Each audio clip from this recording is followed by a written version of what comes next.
সুপ্রিয় দর্শক, হক green world চ্যানেলে আপনারা জানাই স্বাগত। আজকে থাম্বনেল এবং টাইটেল দেখেই বুঝে গেছেন আমি কোন গাছের ভিডিও করছি এবং কেন করছি। হ্যাঁ, ঠিকই ধরেছেন, আজকে আমি করছি যেটা হচ্ছে চন্দ্রমল্লিকার।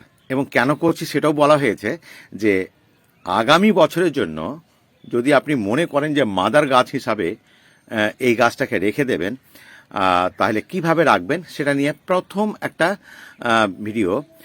পরবর্তী একটা আর করতে হবে যখন আপনারা এখান থেকে কালেকশন করবেন আগামী বছরের জন্য চারা তৈরি করার জন্য।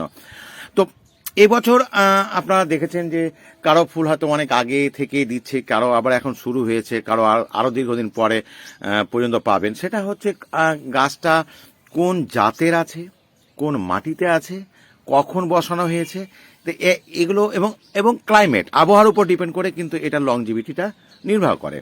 অর্থাৎ সব গাছের ফুল দেওয়ার শুরু বা শেষ একই সঙ্গে হবে না। জাত অর্থাৎ ভ্যারাইটি, আবহাওয়া এবং বসানোর সময় এর উপর নির্ভর করে এগুলো হয়। তো আমি শুধু একটা গাছ দেখাচ্ছি, মানে এটা নয়, এই গাছটা ছাড়াও আমার কাছে বেশ কয়েকটা আরও আছে, প্রায় আমি 20+ ভ্যারাইটি আছে। তো এই গাছটাই দেখুন না, আমরা কিন্তু ঝাড় করি না, আমি একটু সাধারণভাবেই করি। তো মোটামুটি 100 ফুল তো হয় একটা গাছে। তো এরকম আর বেশ কিছু আছে, এক জায়গাতে আছে। আমি দুটো লটে করেছি, মানে একটা আগে করেছি আর এক ধরনের পরে করেছি। তো যেটা পরে করেছি সেটা একটু দেখে নিই।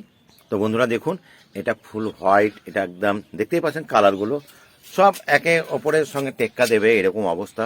কি সুন্দর সুন্দর কালার দেখতেই পাচ্ছেন। এটা তো আরও আমার দারুণ। এবার নতুন আমার কাছে আছে একটা, মাঝে একটা সবুজ রঙটা আরও সুন্দর হয়েছে। এটা তো শুরু এখন ফুটেইনি, এই যে এখানে আছে, এটা আছে। আর এটা এখনো ফুটে শেষ হয়নি, এটা এখনো ফুটেনি, এটা ফুটছে সবে মাত্র। আর এটা কয়েকটা ফুটেছে, এটাও বেশ কয়েকটা ফুটেছে। এরকম আমার কাছে রয়েছে।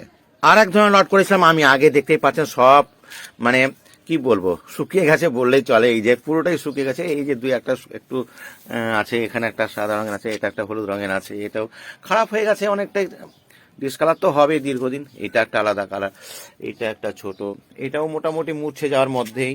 এই তো আমার এখানে মোটামুটি 20টা ভ্যারাইটি ছিল। তো এই যে মুছে গেছে, এই গাছগুলো থেকে মাদার গাছ কিভাবে রাখবো সেটা নিয়ে আজকে আলোচনা। তো বন্ধুরা দেখলেন আমার বেশ কিছু ভ্যারাইটি রয়েছে, প্রচুর ফুল হয়েছিল, আগে থেকেই হচ্ছে, আবার সামনে বহুদিন পর্যন্ত আমার কাছে ফুল থাকবে। কারণ দুটো, এই যে বললাম দুটো লটে করেছি, মানে মোটামুটি গ্যাপটা আছে 1-1.5 মাসের মতো গ্যাপ আছে প্রত্যেকটা লটের সঙ্গে। তো এখানে এতগুলো ফুল, তো এখনো বেশ কিছু কুড়ি এখন ফুটতে বাকি আছে। দেখতেই পাচ্ছেন, ঘুরিয়ে ঘুরিয়ে দেখায়, কিছু ছোট ছোট কুড়ি আবার গাছে আসছে, দেখতেই পাচ্ছেন, যেগুলো এখনো ফুটেনি, দেরি হবে বেশ কিছু। একেবারে আবার ব্রাঞ্চগুলো তো কিছু কিছু ছোট ছোট ছোট ছোট এই যে আসছে, এই যে দেখতেই পাচ্ছেন যেগুলো ব্রাঞ্চ ছোট ছোট বেরিয়েছে, এগুলো সেখান থেকেও কিন্তু প্রচুর হবে। এর তলার দিকেও দেখতে পাচ্ছেন আশা করি, এই যে এইগুলো। তো এই ধরনের ফুলগুলোকেও আপনাকে ভালোভাবে ফোটাতে হলে একটু পরিচর্যা করতে হবে, নইলে আপনি কাঙ্ক্ষিত রেজাল্টটা পাবেন না। তো এইরকম অবস্থায় আপনি কি ধরনের খাবার দেবেন সেটা একটু বলে দিচ্ছি, তারপরে কিভাবে সংরক্ষণ করবেন সেটা নিয়ে আমি আলোচনা করবই।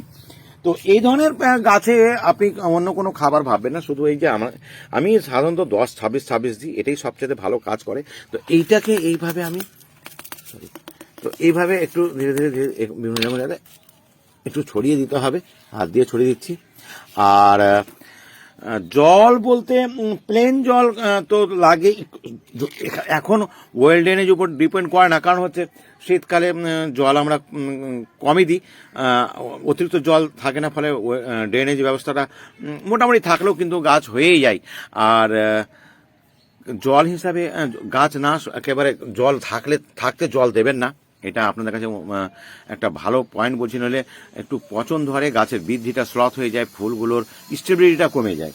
তো আমি যেটা দিই সেটা হচ্ছে কোনো সপ্তাহে হয়তো আমি এই যে খোল জলটা আছে আমার কাছে, হয়তো একটু খোল জল দিয়ে দিলাম, খুব পাতলা করে, কিন্তু একদম পাতলা করে, এবং এখানে হাফ গ্লাস দিলাম। আর এবার জলটা শুকিয়ে গেলে দেখা যাচ্ছে কিচেন ওয়েস্ট থেকে যে তৈরি আমি করে রেখেছি, কিচেন ওয়েস্ট থেকে, মানে সবজি পচা জল আর কি, সেটা হয়তো পরের সপ্তাহে দিলাম। তো এইভাবে জল সপ্তাহে 1-2 বার লাগে মোটামুটি, প্রত্যেক সপ্তাহে 2 বার নাও লাগতে পারে, কারণ শীতকালে কোনোদিন সারাদিন রোদ হচ্ছে, কোনোদিন সারাদিন রোদ হচ্ছে না আবার। তো এই হচ্ছে ব্যাপার, এইভাবে বাঁচিয়ে রাখুন। এইবার গাছটা ফুল দিতে দিতে যখন গাছটার একেবারে ফুলগুলো শুকিয়ে যাবে তখন আপনি কি করবেন সেটা বলবো।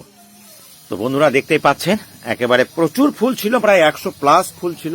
তো এই যে ফুলগুলো আপনার শুকিয়ে গেছে, এবার গাছগুলোকে তো আমাকে বাঁচিয়ে রাখতে হবে, নইলে তো মানে আপনার মাদার গাছ হিসাবে আপনি ইয়ে করতে পারবেন না। তো কি করব, এই যে এরকম 2-3 ইঞ্চি বাদ দিয়ে এই যে এরকম ভাবে প্রত্যেকটাকে কেটে দেবেন, এই যে এইভাবে। আশা করি বুঝতে পারছেন, একেবারে গোড়া থেকে নয়, একটু কোয়ারেক্সটা রেখে আর কেটে দিতে হবে।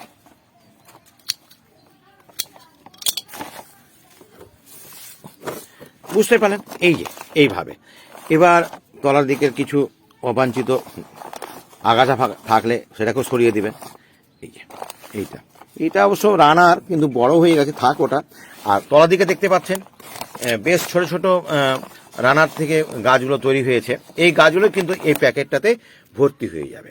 তো এখানে কিন্তু আপনাকে এই যে অন্য কোনো খাবার দরকার নেই, জল দরকার পড়লো আপনি কিচেন ওয়েস্ট থেকে দরকার পড়েছে সেটা দিয়ে দেবেন। আর যদি এক্সট্রা আপনাকে থাকে খোল জল একটু দিতেই পারেন, তবে বেশি দেবেন না, এইভাবে রাখবেন। তবে পূর্ণ রোদে না রাখলেও হবে, একে আপনি ছায়াতে রাখলেও হবে। এখান থেকে যখন গাছটা তৈরি হয়ে যাবে, তো পরবর্তী ধাপে আমি দেখাবো এই গাছটা। তো আবার আপনাকে একটা পজিটিভ সাইড বলে দিই, এই গাছে অনেক সময় ফুলও পাবেন, ফুল পেতেই পারেন। হ্যাঁ, ফুল পেতে পারেন। আর এইভাবে ফুল দিয়ে দিতে দেখবেন গাছটা এক সময় বর্ষার আগে পর্যন্ত বেশ বাড়বে। বর্ষার সময় একটুখানি তীব্র খরা, মানে এপ্রিল মে মাসের দিকে একটুখানি গাছগুলো মুছে যাবে, মানে নিচের দিকের পাতাগুলো শুকিয়ে যাবে, উপরের পাতাগুলো সবুজে থাকবে। আর বর্ষার সময় আপনাকে একেবারে সুন্দর করে পরবর্তী বছরের জন্য আপনাকে মাদার গাছ তৈরি করতে হবে। কিভাবে করতে হবে তখন ভিডিও দেখতে হবে। তো সেই ভিডিও দেখতে হলে অবশ্যই আমার চ্যানেলটিকে সাবস্ক্রাইব করে সঙ্গে থাকবেন। তো বন্ধুরা আজ এতটুকুই, আগামীতে কথা হবে পরবর্তী ভিডিও নিয়ে। ভালো থাকুন, সুস্থ থাকুন, ধন্যবাদ।